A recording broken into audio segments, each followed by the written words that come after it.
Em um país onde viver já é resistir, falar sobre políticas públicas não é só necessário, mas também é essencial. Eu sou a Akira K. Eu sou Leônidas Cunha. E esse é o Protocolo Trans. Bom, pessoal, hoje a gente tem convidados muito especiais aqui com a gente. Eu vou deixar aqui o pessoal se apresente para vocês.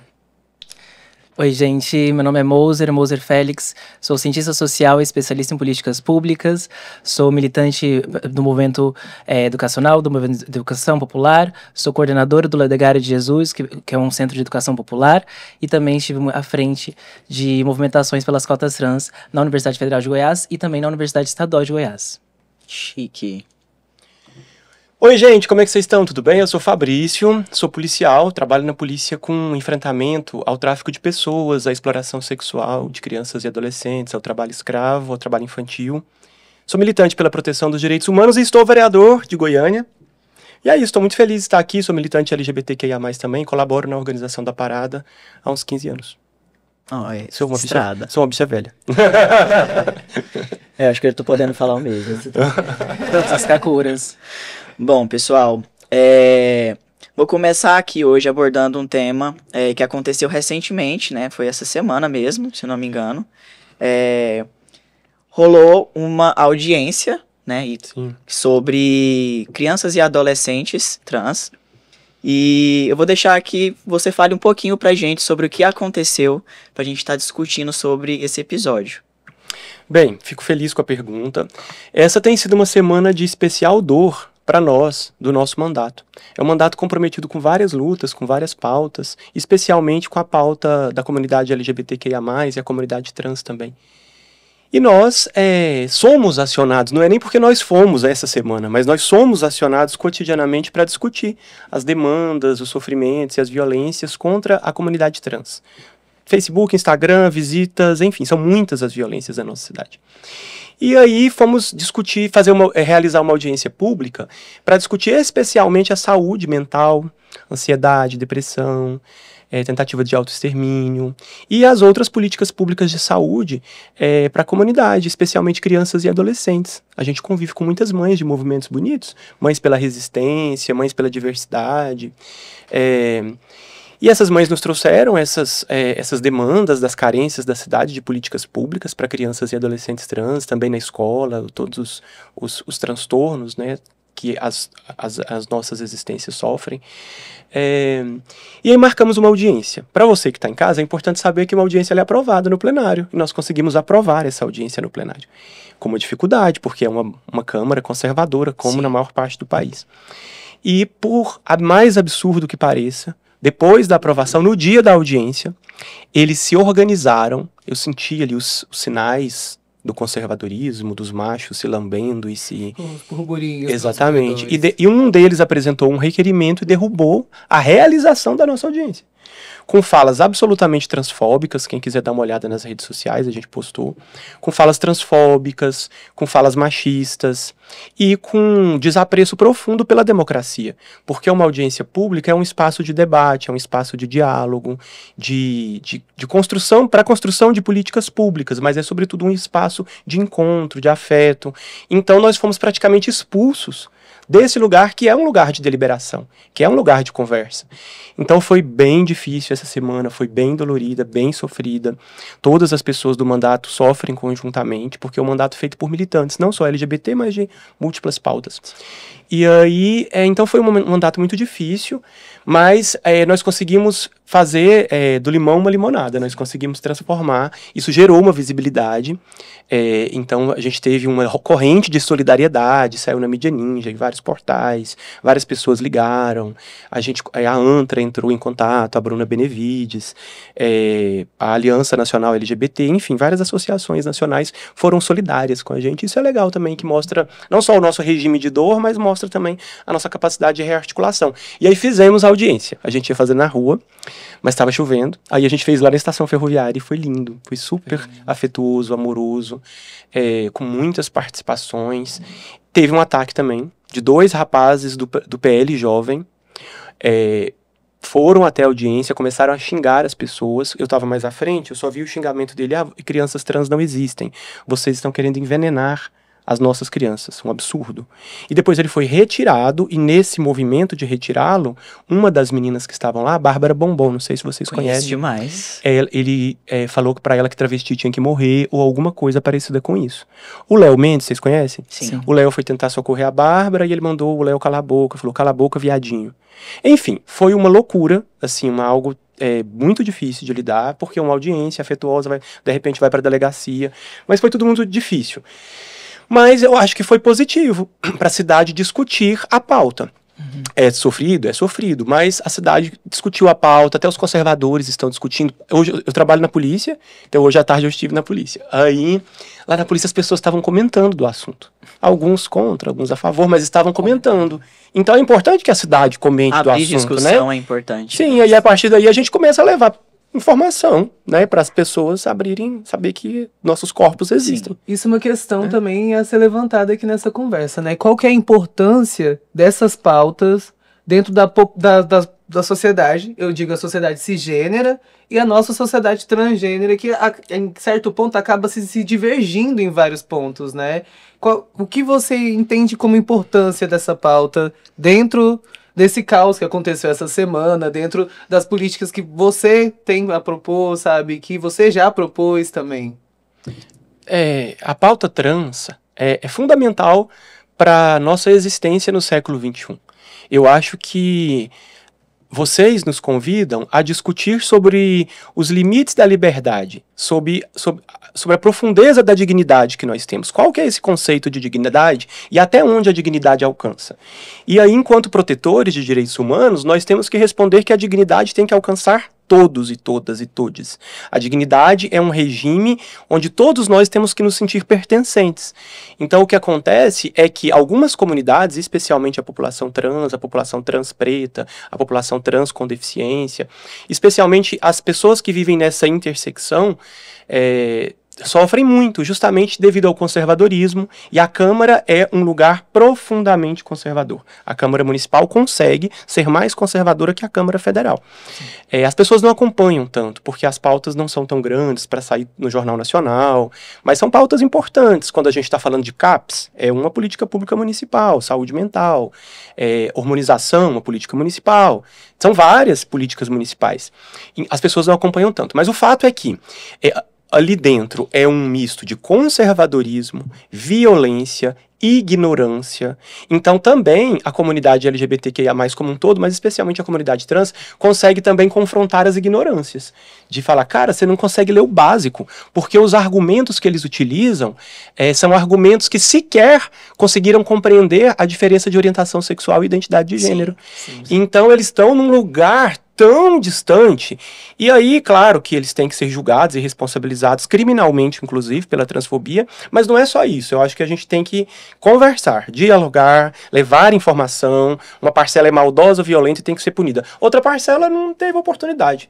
Não tem convívio também, né? E aí a gente tem que ter generosidade para saber separar o joio do trigo e dialogar com as pessoas. Até para usar esse momento como um momento também de escuta e ensino-aprendizagem para a própria cidade também. A Câmara Municipal de Goiânia, como o Fabrício disse, ela é um lugar muito conservador, e acho que ela é uma das primeiras vezes que a gente está tendo a oportunidade de um dos mandatos lá dentro da Câmara usar esse espaço para a gente poder fazer transformação. Esse espaço que durante muito tempo já foi usado para poder cometer transfobias e homofobias usando os microfones da Câmara. A gente tem um histórico, né? A gente tem um histórico de vereadores na Câmara Municipal que já foram condenados por transfobia, por homofobia, mais de uma vez. E esse histórico, até então, ele tende a aumentar. Porque a gente tem uma Câmara uma presidência que ainda, muitas vezes, silencia frente a essas questões. A gente ainda tem uma bancada de esquerda que é minoritária. A gente tem agora, pela primeira vez, o Fabrício, que é a primeira vereança abertamente LGBT da Câmara Municipal, que trabalha essas pautas, que tá ali com ela todos os dias. Diferente, o que a gente tinha até então era um vereador ou outro, que de forma muito indireta, disfarçada, falava um pouco, dialogava um pouco com a nossa comunidade, mas acho que é a primeira vez que a gente está tendo isso, alguém dentro da Câmara Municipal que leva nossas pautas para serem debatidas dentro do plenário, e aí a gente esbarra logo com isso, né? Um cenário onde uma maioria de direita, uma maioria conservadora, retrógrada, e sem nenhuma base científica, somente com coisas de senso comum mesmo, começa a se posicionar barrando nossas vidas, nossos avanços de políticas públicas municipais. A gente muitas vezes, quando fala de política, a gente imagina muito o governo federal, Câmara, Senado, ou até Assembleia Legislativa, e a gente esquece um pouco do município. Sim. Mas o município também é muito importante, né, quando a gente fala sobre políticas públicas, em especial quando a gente fala sobre políticas públicas para crianças, sobre saúde, sobre acesso à cidade, sobre habitação. A gente tem uma cidade que cada vez está com um aluguel mais caro. Quem é que sofre com isso? É a população marginalizada. E dentro dessa população marginalizada, é bom a gente lembrar que a gente tem a população trans, que tem a menor expectativa de vida, que tem os menores salários, que tem o menor acesso ao mercado formal de trabalho, e que é quem vai mais sofrer com o aumento dos aluguéis, que é quem mais sofre com a dificuldade do transporte público, a dificuldade de acessar a saúde, de acessar um bom CAPS, por exemplo, como o Fabrício disse. Então, assim, acho que a gente muitas vezes esquece um pouco da Câmara, mas a Câmara é muito importante nesse avanço dos nossos direitos, em especial quando a gente fala de cidade, de direito a viver a cidade, sabe? E pensando na nossa cidade também, né, que é uma cidade que, mesmo que uma das cidades com maior quantidade de políticas públicas para pessoas LGBTs, é uma cidade que também tem o maior índice de violência para pessoas LGBTs, né? Então isso é uma questão muito importante. Inclusive, é uma questão sobre isso, né? Como a ideia da... Você é policial, né? E aí é uma questão muito interessante isso, é entender as políticas que a polícia tem para com a comunidade LGBT. Sabe, eu acho que você poderia me responder algo sobre isso, né? Sim. A polícia, infelizmente, ainda é muito LGBTfóbica. Internamente nós temos lutado, eu não sei se quem está em casa conhece, existe uma rede de policiais LGBTQIA+, que se chama RENOSP, sigam no Instagram, RENOSP, Rede Nacional de Operadores de Segurança Pública LGBTQIA+. Essa rede nasceu em 2010, no governo Lula. Começou a surgir o PRONASSE, que é um programa de segurança pública com cidadania, e discutia-se grupos vulnerabilizados, e aconteceu um seminário contra a homofobia. Na época falava só homofobia. E aí aconteceu um seminário, e dentro desse seminário vários policiais falaram: não, eu sou gay, eu sou lésbica, eu sou trans, e a gente montou uma associação, que agora faz 15 anos. Essa associação, ela atua, não só ela, mas a gente atua para que haja políticas públicas dentro da polícia. Então nós fizemos uma luta para criar delegacias, por exemplo. Hoje são 10 no Brasil. Era para ter em todas as capitais, mas ainda não tem. Mas é uma luta que também nasce, ela é principalmente dos movimentos sociais, mas ela nasce também num lobby interno dos agentes de segurança pública lésbicas, gays, bissexuais.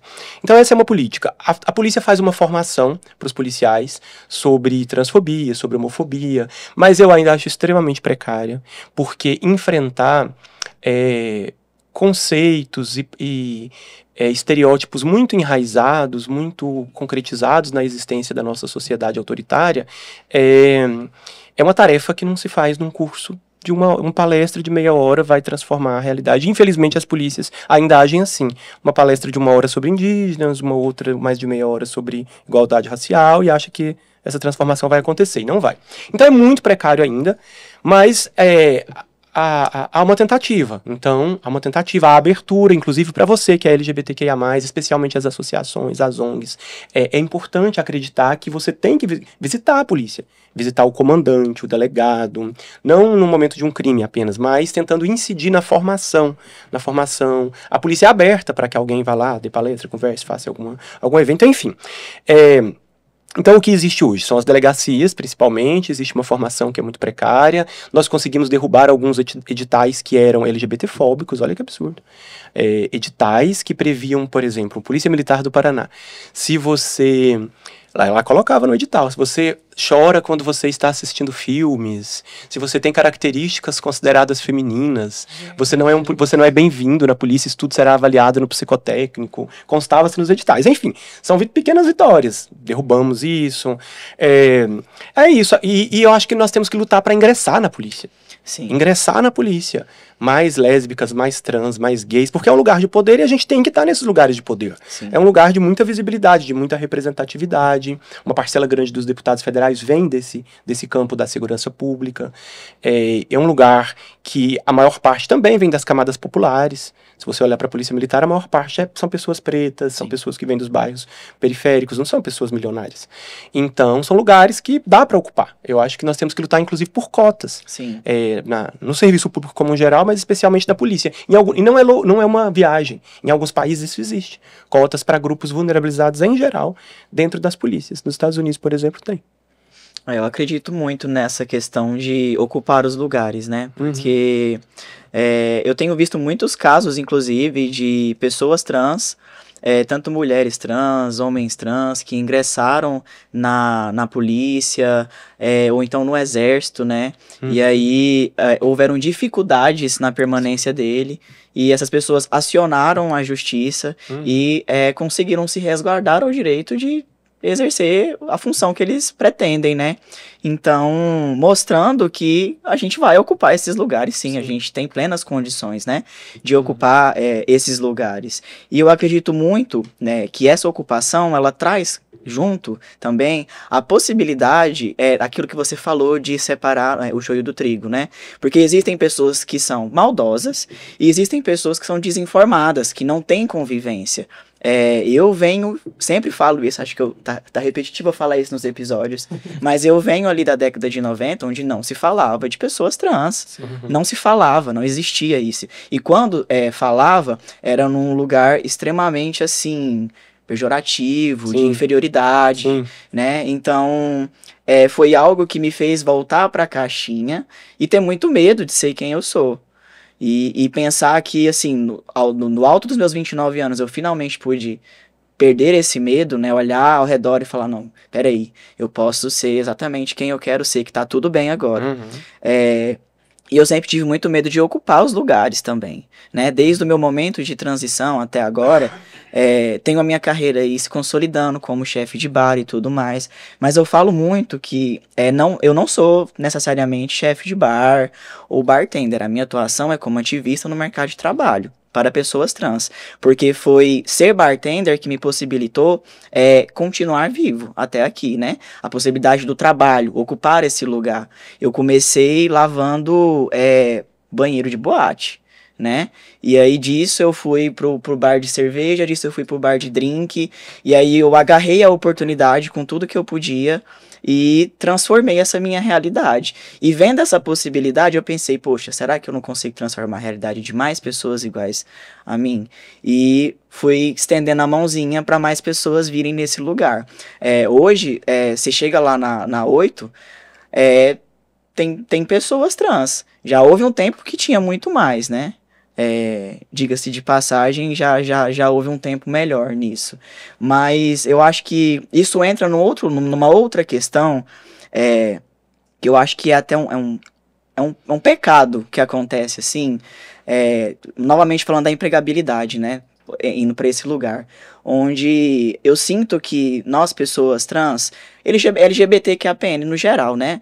A nossa mão de obra, ela é muito procurada. Porque nós realmente somos muito bons de serviço. A gente sabe executar as coisas. Mas eu percebo muito, às vezes, um lugar de exploração, né? Do nosso serviço, da nossa mão de obra. Compra-se a ideia junto com a gente de, não, vem trabalhar conosco, vamos fazer acontecer. E aí a gente oferece a nossa mão de obra, oferece a nossa inteligência mesmo, né? O que a gente sabe fazer. E aí, quando isso já não tem serventia mais, a gente é descartado e a nossa história ela é apagada, ela é silenciada, né? Quando eu iniciei o projeto do Bartê, por muito tempo fiz pesquisas e acreditei que eu estava sendo o primeiro homem trans a assumir como CLT a chefia de um bar. Descobri recentemente que eu não fui, que houveram outros antes de mim. E cadê essa história? Né? Como que ela está sendo contada? Atualmente, a Akira foi a primeira travesti, né, com carteira assinada como chefe de bar em Goiânia.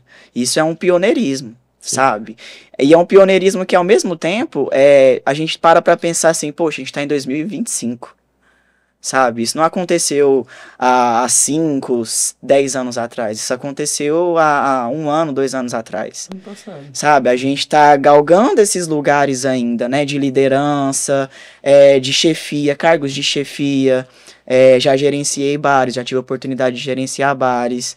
Hoje eu atuo com a banquinha porque eu acredito que com ela eu consigo tanto proporcionar para mim quanto para outras pessoas trans uma experiência mais adequada de trabalho, né? Sem esse senso da exploração. E assim, eu acredito que tudo isso aconteceu porque eu fui lá, eu observei esse lugar e falei, vou ter coragem de ocupar ele. E durante todo esse meu processo, eu ouvi de muitas pessoas que eu não deveria ocupar, né? Que para mim o melhor seria ficar ali no cantinho escondido, porque quem vai querer ficar olhando? E, né? Eu já ouvi comentários como, por exemplo, que eu não poderia trabalhar no atendimento porque eu ia confundir as pessoas. E aí eu ia constranger as pessoas, né? Porque elas iam ficar em dúvida sobre como me tratar. Então, eu acho que é necessário a gente também abrir esse diálogo, principalmente na casa que é do povo, certo? Para a gente poder criar essa possibilidade e ela ser mais palpável para a gente, que tá do lado de cá. Eu acho que muitas pessoas trans têm começado a se interessar mais pela política atualmente. Sim. E eu acho isso incrível. E eu gostaria que cada vez mais, né, a gente se interessasse, a gente se colocasse à disposição, frequentasse audiências públicas, né, frequentasse até a Câmara, esses lugares, assim, que a gente se colocasse nesses lugares, porque eles também pertencem a gente. Uma fala que me pegou muito no discurso para cancelarem a audiência foi que foi dito que como assim, né, que a minoria está querendo vencer a maioria? Eu acredito que isso é uma grande mentira, sabe? Que eles contam pra gente tentar engolir e aceitar calado e quieto no nosso lugar. E talvez, mesmo que a gente seja uma minoria, sendo minoria, olha quantas coisas a gente consegue fazer. Olha a movimentação que a gente consegue ter, sabe? Eu não consigo acreditar que se são maioria, é uma maioria tão significativa assim. A gente tem potencial, a gente tem poder também, sabe? E eu acho que é chegado o momento da gente se colocar nesse lugar, sabe? Parte do protocolo trans também é um convite às pessoas trans de ocupar esse lugar, né? Na vida delas, na vida de outras pessoas trans, porque já passou da hora da gente ficar pedindo licença e desculpa para existir, né? Então, eu acho que, assim, é de extrema importância. É uma coisa que motivou também o seu convite de estar aqui hoje, é sobre isso, né? Levar essas pessoas que não têm esse entendimento da existência das pessoas trans enquanto pessoas, e não como coisas que estão habitando a cidade delas, sabe? A entender a existência dessas pessoas, entender que essas pessoas têm direitos, que essas pessoas também precisam de habitação, precisam de trabalho, precisam de saúde. E uma coisa que a gente vê que é uma movimentação que você faz. É uma movimentação que você se importa não só com as pessoas trans, né, mas sim com vários nichos, várias minorias. E eu vou falar minorias porque, querendo ou não, colocam a gente nessa posição. É esse o quadrado, né? É esse o quadrado que a gente tá, né?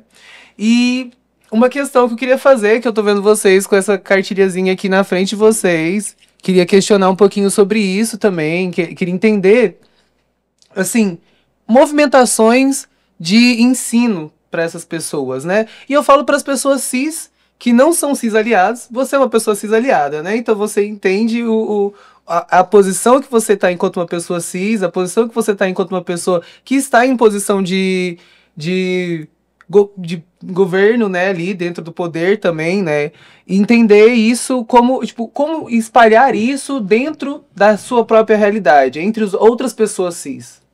Sabe? Acho que só pra complementar, acho que pra não deixar passar isso por passar, Pode falar. acho que é bom a gente lembrar que por mais que sejamos minorias, e mesmo que sejamos minoria ou não sejamos, acho que isso nem deveria ser um debate ou uma questão, porque vivemos ainda, por mais que a democracia brasileira tenha suas questões, e ela tem, historicamente, ela ainda é uma democracia, e democracia não é sobre minorias ou maiorias. Democracia é sobre a gente, é sobre as minorias terem os mesmos direitos que as maiorias e sobre as ambas entrarem em consensos sobre os direitos básicos que todos temos enquanto seres humanos. Para além disso, a gente também tem a Constituição, que garante a todos nós, independente de sermos minorias ou não, o direito à vida, o direito à educação, à moradia.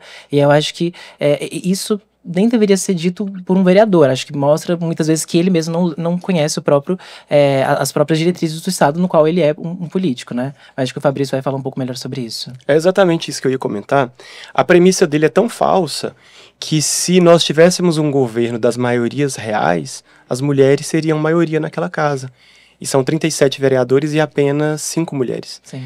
Se nós tivéssemos um governo das maiorias concretas, as pessoas pretas estariam no poder neste país há muito tempo, porque são maioria. Sim. Então, o argumento ele é absurdo, É vago. irracional, É falho. absolutamente falho. E essa outra questão, que nós vivemos numa democracia. A democracia só pode ser reconhecida enquanto democracia se ela respeitar e reconhecer a divergência, e não querer assassinar e violentar a divergência, porque o que eles querem é nos violentar, é permitir esse espaço de violência perpétua. Então, eu ia falar um pouco sobre isso. Agora, como espalhar, como enfrentar? Eu acho que as nossas existências são existências corajosas. Então, é preciso continuar tendo coragem, é preciso continuar se apresentando para o mundo, mas é preciso que a gente consiga construir espaços de acolhida e de afetividade.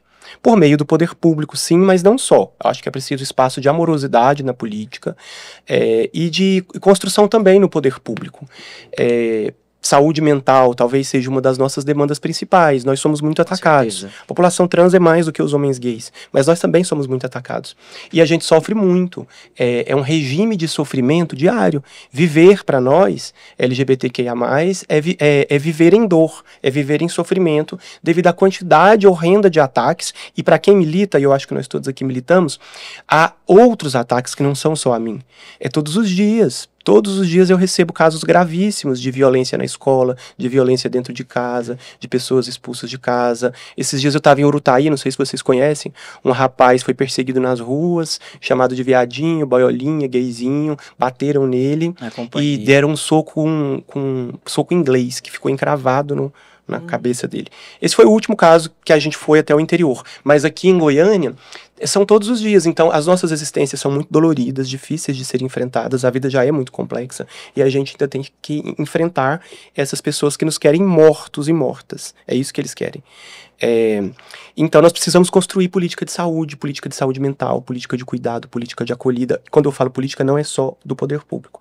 É da minha vida enquanto acolhimento às demais pessoas que estão à minha volta, da minha vida enquanto respeito real, da minha vida enquanto me compreender e me desafiar a estar mais aberto para conhecer o outro, para sentir as dores dos outros e me colocar à disposição para colaborar.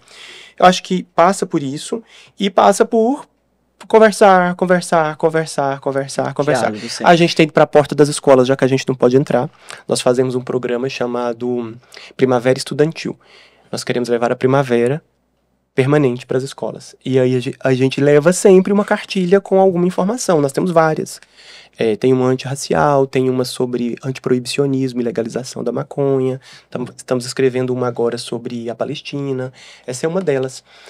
Então a gente conversa com as pessoas sobre pautas e assuntos que as pessoas não querem conversar, que a Rede Globo não vai pautar da melhor maneira, que as redes sociais vão pautar com ódio. Então a gente monta uma banquinha e tenta dar afeto, tenta falar sobre direitos, onde essas pessoas podem minimamente encontrar acolhida, porque a nossa rede ela é uma rede muito precária. Ela existe, mas ela é uma rede pequena. Seja na defensoria, no Ministério Público, na polícia, na saúde. A rede que eu falo são as pessoas trans acessíveis ou LGBTQIA+, acessíveis, amigas e próximas e carinhosas. Ainda é uma rede pequena. Mas as pessoas têm que saber que ela existe. E as pessoas têm que confiar nessa rede. Em todos os campos da política pública, na cultura, na educação, tem pessoas que nos querem bem. Então nós temos que criar uma rede real mesmo de ligação, onde a gente se conheça, para que o outro saiba que lá tem uma acolhida, que tem uma possibilidade de um mundo melhor, seja um emprego, seja uma parceria para realizar algum projeto, seja um convite para ir num bar e conversar, enfim. A nossa rede existe. Ela é muito maior do que era há 25 anos atrás, quando eu comecei a me aproximar da pauta e a militar. Ela existe, ela está aí disponível e a gente tem que falar sobre ela.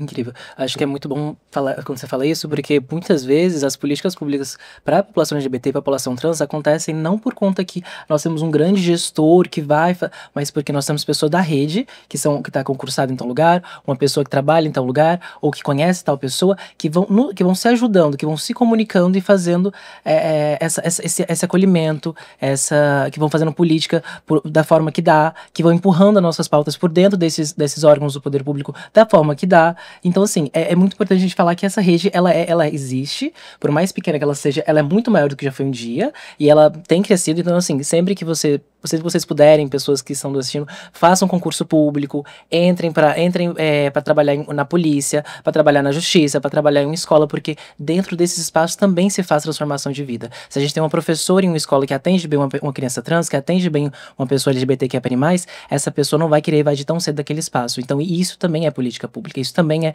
fortalecer a nossa vida, a nossa luta no dia a dia. E é muito importante que a gente também lembre desses espaços, porque eles também são transformadores de vida e também são possibilitadores, então são muito fundamentais para possibilitar que a política pública aconteça no dia a dia. Porque a gente que é especialista em política pública, a gente sempre fala, eu posso elaborar o plano que for, eu posso fazer o melhor desenho de política pública, eu posso fazer uma criação de agenda perfeita, mas se eu não tenho meus burocratas de ruas alinhados com a política pública, alinhados com a pauta, isso nunca vai acontecer na prática. Então, assim, essa rede, ela existe e ela é fundamental para que a gente consiga alcançar os nossos direitos, hoje em dia, em Goiânia, no estado de Goiás, em qualquer outro lugar conservador como o nosso também, sabe? Sim. Bom, acredito que estamos chegando no final. Quer falar alguma coisa? Não, eu tô assim, hoje estamos sendo inundados de conhecimento aqui. Sim, sim. Eu quero falar algumas coisas, mas talvez o que eu venha falar, como são muitos episódios, talvez alguns outros já tenham falado. É importante que as pessoas que estão assistindo saibam que a Defensoria faz mutirões periódicos, e esses mutirões não são só da Defensoria, ela faz em parceria com os movimentos sociais, ela faz em parceria, às vezes, com a prefeitura. São vários grupos que se juntam para realizar esses mutirões, para retificação de nome, para outros serviços que as pessoas precisam também. Esses dias aconteceu um super potente, quando alistamento no exército, eu achei muito legal, né? Incrível. Sim. Teve uma movimentação e aí juntaram os homens trans Sim. pra ir. Eu achei incrível. Inclusive, eu estou aguardando a segunda leva pra eu ir, porque eu ainda não organizei meus documentos. Então, estar atento a essas questões, estar atento que nós temos aqui em Goiás, em Itumbiara, em Senador Canedo e em Goiânia, ambulatórios. E aí alguns são mais precários, alguns têm apenas psicólogos, serviço de hormonização, vai variar da qualidade de cada um. É importante dizer que o prefeito de Senador Canedo, o filho, é um rapaz trans, então ele é mais sensível para essa pauta. E é importante se aproximar de quem faz, seja no poder público, lá em Senador Canedo mesmo, e a Rafaela Damasceno, a coordenadora. Mas se aproximar também das associações todas. Goiás tem uma riqueza de associações. Eu sei que nós temos as nossas diferenças, mas quando nós estamos falando de política pública, nós temos que estar unidos. Sim. Né? Então são associações que, de uma forma ou de outra, estão na luta, estão construindo a parada LGBTQIA+, que vai ingressar na sua 29ª edição. Então se aproximem. Cabaré das Divas, Festival Digo, a Unitrans da Cristiane Beatriz, a Astral da Beth Fernandes, Eles por Eles do Léo Mendes, Chica Manicongo, Oxumaré, Associação Brasileira de Lésbicas, Arte Gay, enfim, tem uma infinidade de associações que lutam por direitos, e os poucos direitos que nós temos é porque essas pessoas deram a vida para que eles existissem. Então se aproximem dos movimentos, cobrem do poder público, saibam que já existem alguns direitos, até o alistamento, como eu falei.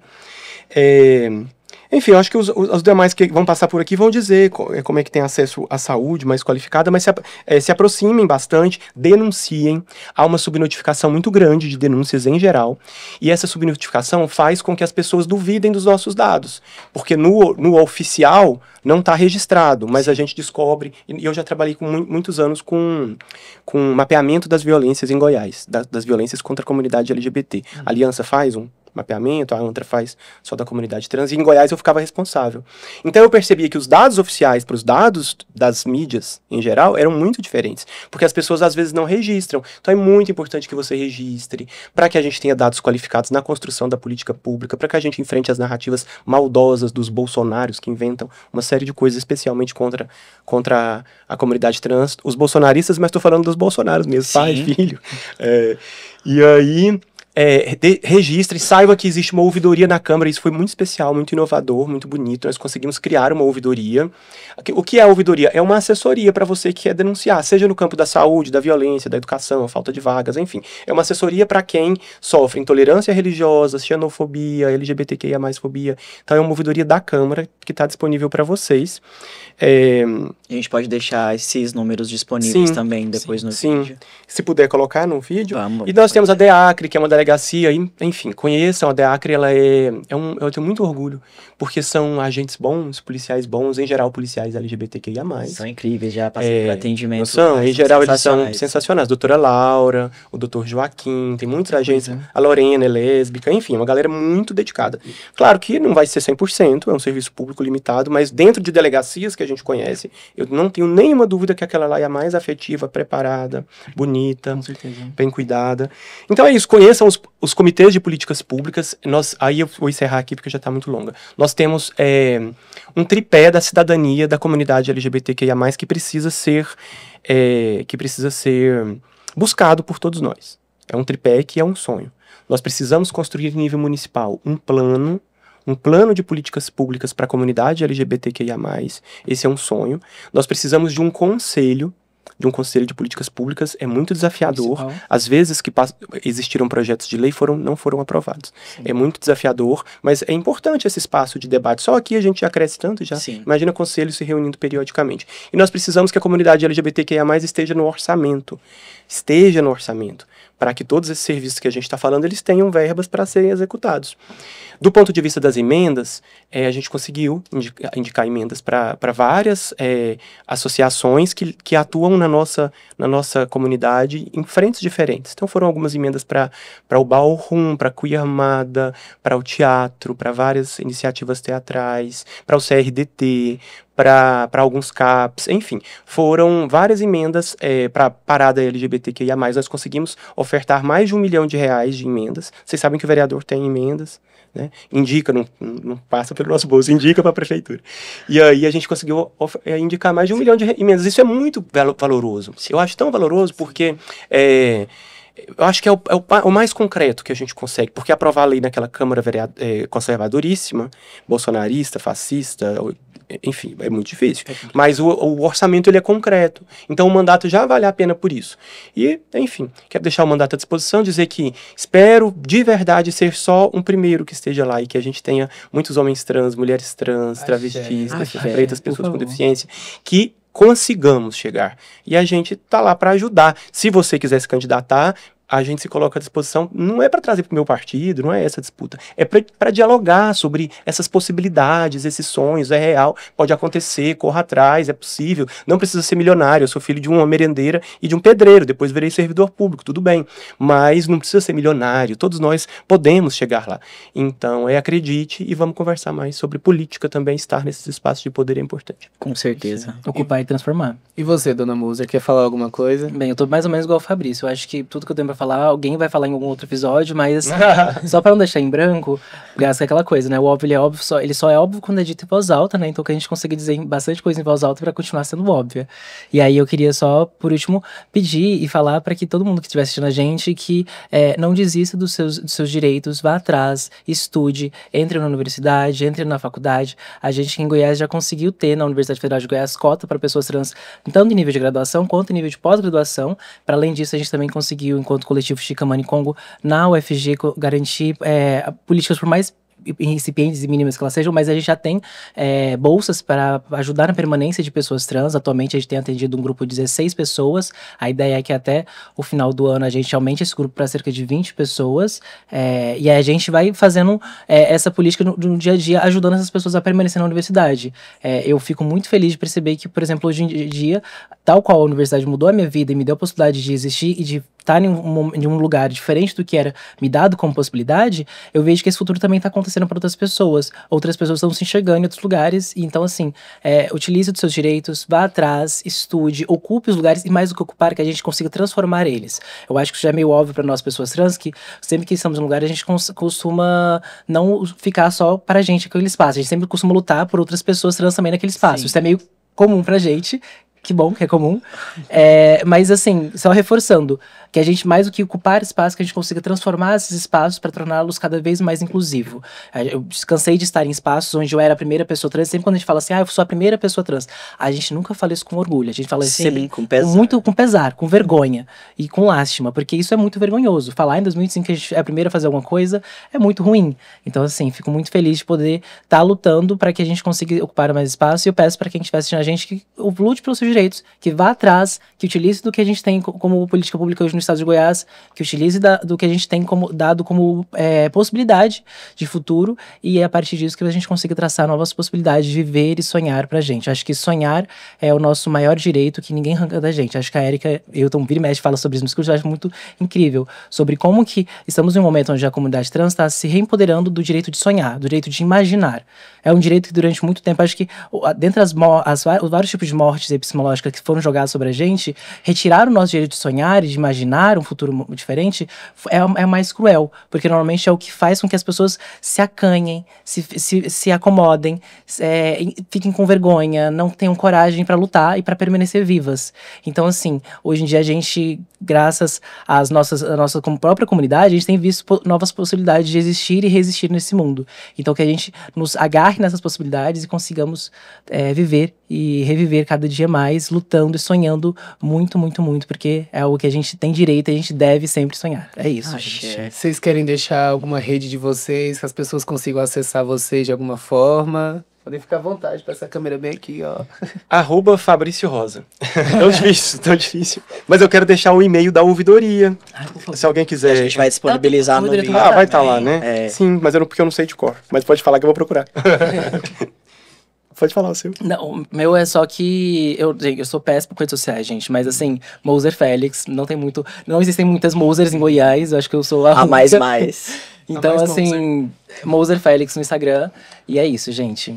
Eu gostaria de aproveitar esse espaço e aproveitar a presença dessas duas pessoas ilustres para fazer um pedido mesmo, um desabafo, assim, para que mais pessoas tenham coragem, né, como a gente vê o Fabrício representando, né, que mais pessoas possam ter coragem de fazer isso, né. É muito fácil, às vezes, se colocar como aliado, mas não segurar a mão da gente na linha da frente, né. Então, por mais pessoas corajosas, por mais pessoas que acreditem nas nossas ideias, nas coisas que a gente está realizando, né. Tive uma experiência com o Bartê, agora com o protocolo trans, e eu gostaria do fundo do coração que mais pessoas acreditassem de verdade, né, no que a gente está fazendo, no que a gente está executando, porque tudo isso é feito e pensado para criar referências para mais pessoas. Não só para as coisas que a gente faz, mas também pelas nossas vidas. Pessoas que acreditem nas nossas existências. Porque nós também somos pessoas marginalizadas, né? Apesar da gente estar aí à frente do projeto, a gente passa por várias situações. Atualmente, há pouco menos de um mês, eu passei por uma situação de abuso, né? Fui perseguido por um cara armado num carro. Então, assim, estou em posição de vulnerabilidade, né?